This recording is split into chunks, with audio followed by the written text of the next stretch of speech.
स्वागत है दोस्तों एक बार फिर से अपने YouTube चैनल पर। सबसे पहले उन सभी विद्यार्थियों, उनके अभिभावक एवं अध्यापक गणों को हार्दिक बधाई जिन्होंने अभी सेकेंडरी या सीनियर सेकेंडरी की बोर्ड परीक्षा में सफलता हासिल की। इसके साथ ही उन्हें आगे की पढ़ाई के लिए शुभकामनाएं।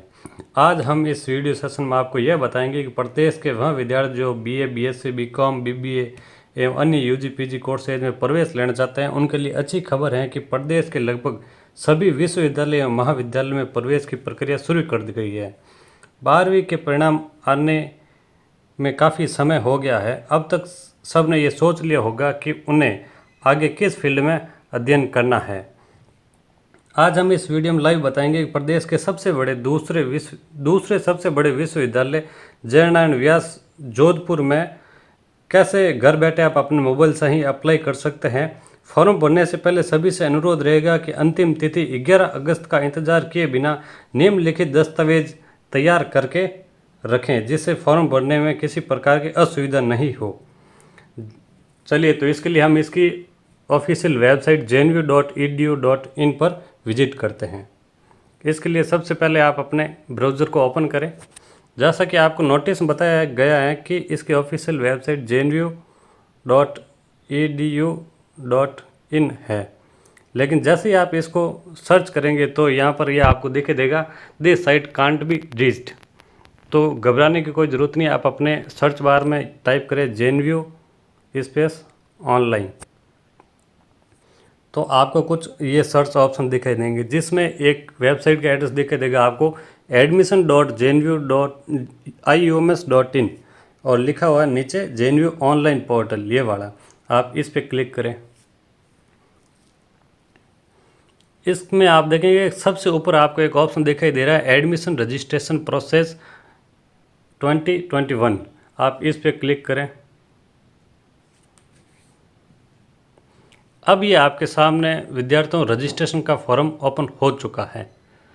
इसमें जैसा कि आप देख सकते हैं एकेडमिक सेशन 2021 के लिए फॉर्म अप्लाई किए जा रहे हैं।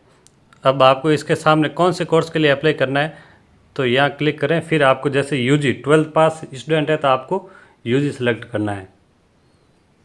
अब यहाँ आप देख सकते हैं एक टेबल आई है जिसमें आपको सभी कोर्सेज जिनका एडमिशन अभी ओपन है उनके नाम शो हो रहे होंगे। फिर आप सबसे पहले यदि पूर्व में नामांकित है, यदि इनरोल्ड है तो यस करें, अदरवाइज नो। 12th पास किया आपने तो अभी तो आप इसमें नो सेलेक्ट करें। उसके बाद आपका नाम, स्टूडेंट नेम, जैसा कि आपके 10th की मार्कशीट में है। तो मैं आपके सामने यहाँ पर एक ऐसे ही डमी फॉर्म भर रहा हूँ। इसके सामने आपको अपना नाम हिंदी में टाइप करना है।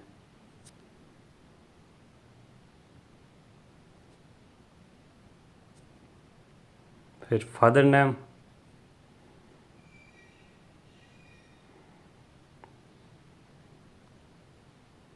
यहाँ पर इंग्लिश में टाइप करना आपको।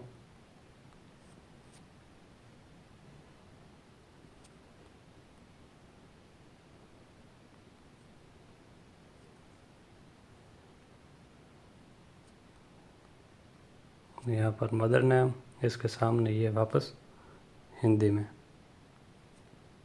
अब इसके बाद में आपको यदि आप वर्किंग पर्सन हैं तो इवनिंग में एडमिशन ले सकते हैं, अदरवाइज इसमें आप नो सेलेक्ट करें। इसके बाद इंस्ट्रक्शन ऑफ मीडियम और उसके बाद आपको सेलेक्ट करना है आपकी डेट ऑफ बर्थ। जैसे मैं यहाँ पर एक कोई डेट ऑफ बर्थ सेलेक्ट कर लेता हूँ, 11 जुलाई 2001। इसके बाद आपको नागरिकता कहाँ की, आपकी मूल निवास कहाँ के, जैसे आप हैं राजस्थान के तो आप यहाँ पर राजस्थान सेलेक्ट कर लें। आपको जेंडर सेलेक्ट कर लें। जेंडर के बाद में ऑप्शन आएगा आपके पास कैटेगरी का, जैसे मान लो आप OBC कैटेगरी से, जो भी आप जिस कैटेगरी से हैं वो सेलेक्ट कर लें। कैटेगरी के सामने आपको अपनी कास्ट लिखनी होगी, जैसे यहाँ सेलेक्ट कर लिया। फिर आपको अपना रिलीजन, जो भी आप जिस रिलीजन से बिलोंग करते हैं। सब कास्ट कोई है, कश्मीरी माइग्रेंट है तो, अदरवाइज कुछ नहीं। रिजर्वेशन यहाँ जो फिजिकल हैंडीकैप्ड है उनके लिए यदि हैं तो ऑप्शन सेलेक्ट कर लें, अन्यथा इसे भी रहने दें आप। हॉस्टल फैसिलिटी चाहिए तो यहाँ यस करें, अदरवाइज नो। ये माइनॉरिटी से आप बिलोंग करते हैं तो यहाँ पर यस करना है, अदरवाइज नो करना आपको। NRI। और यहाँ पर आपको मोबाइल नंबर डालना है। आपके मोबाइल नंबर एकदम वहीं डालें जो आपके चालू है। ऐसा नहीं कोई दूसरा मोबाइल नंबर दे दिया आपके एडमिशन के टाइम कोई मैसेज वहाँ आप रिसीव ना कर पाएँ। सामने अपने पेरेंट्स के मोबाइल नंबर भी ज़रूर दें। यहाँ आप अपने आधार कार्ड नंबर डाल सकते हैं।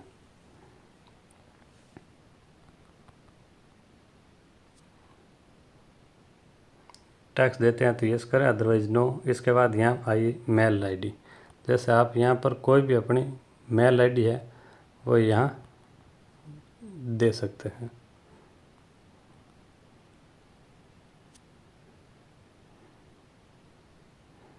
इसके बाद आपके 12th के रोल नंबर,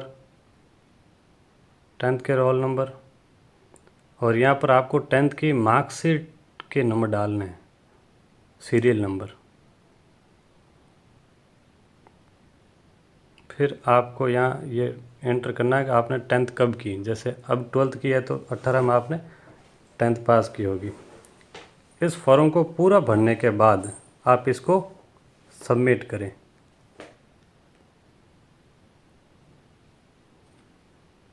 जैसे ये आधार कार्ड अनवैलिड नंबर बता रहा है क्योंकि ऐसे नंबर डाल रखे थे। तो आपके पास जो भी नंबर आप आधार कार्ड के वो डाल दें, फिर इसको सबमिट कर दें। अब आप यहाँ देख रहे होंगे कि आपके पास आपकी यूज़र आईडी और पासवर्ड आ गई है। तो आप इसको नोट डाउन कर लें या मोबाइल से आप स्क्रीनशॉट ले लें ताकि आपके फ्यूचर में काम आएंगे। इसके बाद सेकंड स्टेप के लिए आपको जैसे पहले बताया गया है कि आपको अपने बैंक की पासबुक तैयार रखनी है ताकि उसकी आपको डिटेल भरनी होगी। यदि आपके खुद का बैंक अकाउंट नहीं है तो आप अपने पेरेंट्स का अकाउंट नंबर यहाँ पर डाल सकते हैं। तो सबसे पहले आपको यहाँ डालना है बैंक खाता धारक का नाम। जैसे यहाँ हमने खाता धारक का नाम डाल दिया। यदि आपका खुद का अकाउंट है तो यहाँ सेल्फ लिखना है, अदरवाइज पेरेंट्स का है तो पेरेंट्स। इसके बाद यहाँ आपको अकाउंट नंबर इनपुट करना है। फिर आपके जो भी बैंक है उसके IFSC कोड। फिर आपको यहाँ बैंक सेलेक्ट करना है कि आपका कौन सा बैंक है। जो भी बैंक है आप उसको सिलेक्ट कर लें। सभी बैंकों के ऑप्शन यहाँ पर अवेलेबल है। फिर आपकी ब्रांच, जैसे आपकी ब्रांच कहाँ पर है तो जो आपकी ब्रांच है उस ब्रांच का नाम लिख दें। फिर आप यहाँ पर जो आपका पत्र व्यवहार का एड्रेस है ना, जो टेम्परेरी एड्रेस जहाँ पर आप अभी रह रहे हैं, वो आपको यहाँ पर लिख देना है कि इसके सामने आपका स्टेट कौन सा है। जैसे हमने सेलेक्ट कर लिया है भाई राजस्थान स्टेट है। डिस्ट्रिक्ट कौन सा है तो डिस्ट्रिक्ट सेलेक्ट कर लिया, जोधपुर है। नीचे पिन कोड आगे। यदि आपका परमानेंट एड्रेस और टेम्परेरी एड्रेस सेम है तो आपको यहाँ क्लिक कर देना है, अदरवाइज आपको यहाँ पर परमानेंट एड्रेस अलग से लिखना होगा। इस सारी इन्फॉर्मेशन को आप राइट डाउन करने के बाद यहाँ सेव कर लेंगे ताकि ये सारी इन्फॉर्मेशन सेव हो जाए। ये देखिए अपडेट सक्सेसफुली। अब यहाँ से आप नेक्स्ट का ऑप्शन सेलेक्ट करेंगे। इसके बाद आएगा कि आप रूरल एरिया से हैं तो या इसमें यस करें। रूरल एरिया से जो भी स्टूडेंट अप्लाई करेंगे उसको 5 नंबर बोनस के दिए जाएंगे। तो यदि आप रूरल से हैं तो यहाँ ज़रूर आप यस सेलेक्ट करें। फिर आपको यदि रूरल में यस किया तो आपको आपके स्कूल का नाम लिखना होगा कि वह कौन सी रूरल स्कूल से आपने 12th पास की है। जैसे यह मैंने लिख दिया स्कूल का नाम। उसके बाद आपको रूरल एरिया से आपने 12th पास किए, इसके प्रमाण पत्र जो सरपंच इशू करेगा अपने लेटर पैड पर लिख कर, उसको आपको यहाँ पर अपलोड करना है। सबसे पहले जैसे ये देख लीजिए, आपको वो उसकी साइज़ 100 KB से ज़्यादा नहीं होनी चाहिए और वो JPG और ये जो फॉर्मेट दिए गए हैं PNG वगैरह इनमें ही आपको अपलोड करना है। तो जैसे मैंने यहाँ से कोई फॉर्मेट लिया और अपलोड कर दिया कि ये सर्टिफिकेट मैंने अपलोड कर दिया। इसके बाद ऑर्फन है तो यस, अदरवाइज नो। उसके बाद फ़ोटो, आपकी खुद की एक फ़ोटो जो 100 KB से कम हो उसको अपलोड करना है। जैसे मैंने यहाँ फ़ोटो अपलोड कर दी है। इसके बाद आपके अपने सिग्नेचर जिसकी साइज़ भी 100 KB से कम होनी चाहिए, तो लीजिए जैसे सिग्नेचर की अपलोड कर दी। उसके बाद नंबर आता है 12th की मार्कशीट जो 1 MB तक की हो सकती है, वो भी JPG वगैरह इन्हीं फॉर्मेट्स में जो ये सब दिए गए हैं। तो यहाँ से आपको ट्वेल्थ की मार्कशीट आपको अपलोड कर देनी है। उसके बाद जैसे आपने कोई कैटेगरी सिलेक्ट की है, रिजर्व्ड कैटेगरीज, तो उसका आपको नया प्रमाण पत्र जो आपका जाति प्रमाण पत्र होता है वो अपलोड करना होता है। जैसे वो कर दिया। इन सब को अपलोड करने के बाद आपको इसको सेव कर लेना है ताकि दी गई सारी सूचना सेव हो जाए।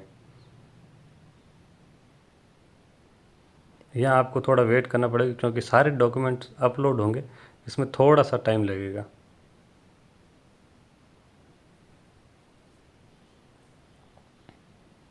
अब जैसे यहाँ रूरल एरिया, इसकी साइज़ 107 KB दी गई है, तो ये 100 KB से कम होना चाहिए। तो ये हमें वापस दूसरा सेलेक्ट करना पड़ेगा। इसकी साइज़ सेट कर सकते हैं आप। काफ़ी ऐप वगैरह आती है जिसमें ये स्कैनर ऐप वगैरह है, तो वहाँ से आप इसकी साइज़ सेट कर सकते हैं। तो अब आपको नेक्स्ट अगले स्टेप पे जाना है जहाँ पर आपको वेटेज की डिटेल देनी होगी। वेटेज यानी आपको जो बोनस अंक मिलने वाले हैं उसके लिए। ये बोनस अंक उनको मिलेंगे जो, यहाँ आप टेबल देख सकते हैं, यूनिवर्सिटी वार्ड हो या डिफेंस पर्सन का डिपेंडेंट हो या गवर्नमेंट एम्प्लॉय या डेथ एम्प्लॉय ऑफ स्टेट गवर्नमेंट हो, NCC NSS स्काउटिंग आदि कर रखे हो। बुट कैन आयो मैं के चुपचाप बैठ रही थी जने मैं भी ममता हटी बैठी ले जाइन।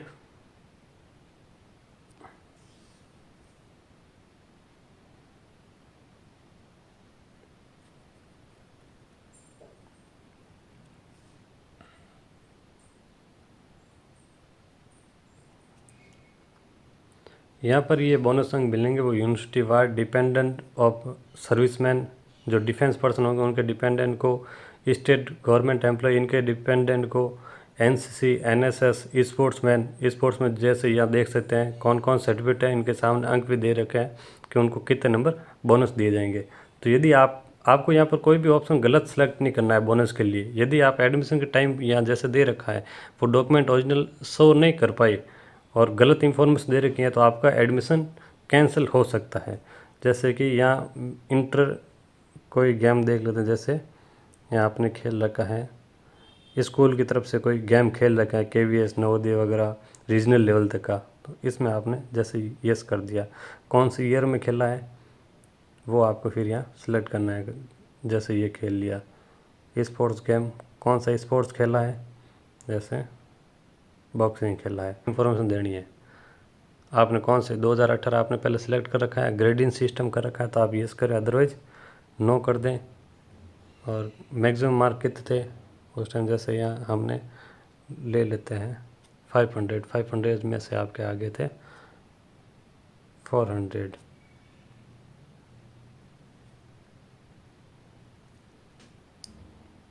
परसेंटेज वाले पे आप क्लिक नहीं करेंगे तो ये अपना आप ऑटोमेटिक आ जाएगा। इसके बाद यहाँ आती है आपके ट्वेल्थ की। ट्वेल्थ में आपके कौन से सब्जेक्ट था, तो आपको यहाँ से सब्जेक्ट सेलेक्ट कर लेना है। जैसे आपने ले रखा था फिजिक्स केमिस्ट्री मैथ्स एग्जाम्पल के लिए, तो ये आपको सिलेक्ट कर लेना है। कौन से ईयर में आपने पास की है, जैसे अभी पास की है तो 20। कौन से बोर्ड से की है, तो ये बोर्ड ऑफ राजस्थान। और ग्रेडिंग प्रणाली थी यस, अदरवाइज नो। और इसके कितने मार्क्स थे, जैसे आपने डाल दिए 500, इसमें आपके आगे मान लो 450। तो 10 ये आपके 90% हो गए। ये सारी इन्फॉर्मेशन को आपको सेव कर लेना है। इसमें आपको यस नहीं करना है are you applying for B honours. इसमें यदि वहीं अप्लाई करें जो ऑनर्स स्टूडेंट है या फिर जो सेकेंड ईयर और थर्ड ईयर में जो पहले प्राइवेट थे एक्स थे या जो ड्रॉप कर दी बीच में और वो वापस रेगुलर एडमिशन लेना चाहते हैं, वो इसमें क्लिक करें। अदरवाइज आपको ये इन्फॉर्मेशन ऐसे ही सेव कर लेनी है। फिर नेक्स्ट करें। इसमें आपको अब सेलेक्ट करने आपकी कॉलेज कि कौन सी कॉलेज में एडमिशन लेना चाहते हैं। जैसे हमने अभी वहाँ सेलेक्ट किया था ट्वेल्थ में आपने फिजिक्स केमिस्ट्री मैथमेटिक्स ले रखी थी, तो आप ऑब्वियस बात है फैकल्टी ऑफ साइंस के लिए अप्लाई कर रहे हैं। और जो गर्ल्स हैं वो यहाँ पर फैकल्टी ऑफ केन कॉलेज है वो सेलेक्ट कर सकती है। फिर कौन सी डिग्री, जैसे BSc के लिए अप्लाई कर रहे हैं तो आप BSc सेलेक्ट कर सकते हैं। फिर इसमें आपको अलग अलग सब्जेक्ट्स के ऑप्शन आएंगे कॉम्बिनेशन के, तो आप कौन सी प्रेफरेंस में ये सब्जेक्ट लेना चाहेंगे इसकी आप यहाँ प्रेफरेंस पढ़ सकते हैं। सब्जेक्ट आप ध्यान रख कर ही भरे, जिसमें आपको इंटरेस्ट है वही सब्जेक्ट आप लेवें।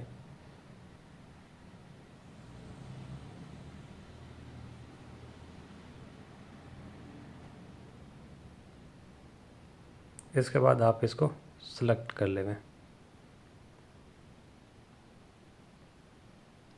ये आ गया आपके सामने। इसके बाद में यदि जैसे यहाँ एक ऑप्शन दिखा है कि आपको यदि गवर्नमेंट सीट अलॉट नहीं होती है तो आपको एसएफएस कोटा से सीट मिले, तो इसमें आपको ये ऑटो यस दे रखा है। इसके बाद में आपको फर्स्ट ईयर में 2 कंपलसरी सब्जेक्ट भी पास करने होता है। एक तो इन्वायरमेंटल स्टडी, ये तो कंपलसरी है ही। इसके साथ दोनों लैंग्वेज वाले में से एक ऑप्शन आपको सेलेक्ट करना है, जनरल इंग्लिश या हिंदी, इसमें से कोई आपको सेलेक्ट कर लेना होता है। इसके बाद ऑप्शन है ऐड कॉलेज, तो यहाँ अपने आप आ गया faculty of science BSc first year, और ये आगे फीस आ गई कि फॉर्म की रजिस्ट्रेशन फॉर्म की फ़ीस है वो 300 रुपीज़ है। आप नेक्स्ट का ऑप्शन सेलेक्ट कर लेवें। अब यहाँ पर आपको आपके पूरे फॉर्म का प्रीव्यू आया, जिसको आप ध्यान से पढ़ें, एक एक चीज़ को आपको ध्यान से पढ़ना है, क्योंकि ये सबमिट होने के बाद आप इसको एडिट नहीं कर पाएंगे। पूरे इसको देकर वेरीफाई करने के बाद आप नेक्स्ट पे सेलेक्ट कर लेंगे। सबसे लास्ट में आपको ये कन्फर्मेशन, इस बॉक्स में आपको यस करना है। फॉर्म को आप ध्यान से देख लें। उसके बाद आप सबमिट एंड मेक पेमेंट, या ऑनलाइन और ऑफलाइन दोनों मोड से आप यहाँ पेमेंट कर सकते हैं। ऑफलाइन के लिए आपको आईसीआईसीआई बैंक का चालान दिया जाएगा, और ऑनलाइन में आप बीओबी और आईसीआई दोनों सेलेक्ट कर सकते हैं। जैसे आप ऑनलाइन पेमेंट करना चाहिए तो यहाँ से ऐसे ही कंटिन्यू कर ले डायरेक्ट। अब आपके सामने ये पेज खुला है पेमेंट ऑप्शन का, जहाँ पर आप अपने कार्ड की डिटेल वगैरह एंटर कर सकते हैं और यहाँ पेमेंट कर सकते हैं। पेमेंट सक्सेस हो जाने के बाद आपके सामने एक पेमेंट स्लिप आएगी तथा एक फॉर्म का प्रिंट आएगा। आप दोनों का प्रिंट आउट अपने पास सेफ रखें। जैसे कि आप सबको बताया गया है 11 अगस्त इसकी लास्ट डेट है। उसके थोड़े दिन बाद में मेरिट लिस्ट आएगी, तब आपको ये फॉर्म और उसकी फ़ीस की रसीद, ये दोनों की ज़रूरत पड़ेगी, तथा 5 दिन के भीतर आपको कॉलेज में सारे डॉक्यूमेंट के साथ और फीस के साथ इसको भी जमा करवाना होगा। धन्यवाद।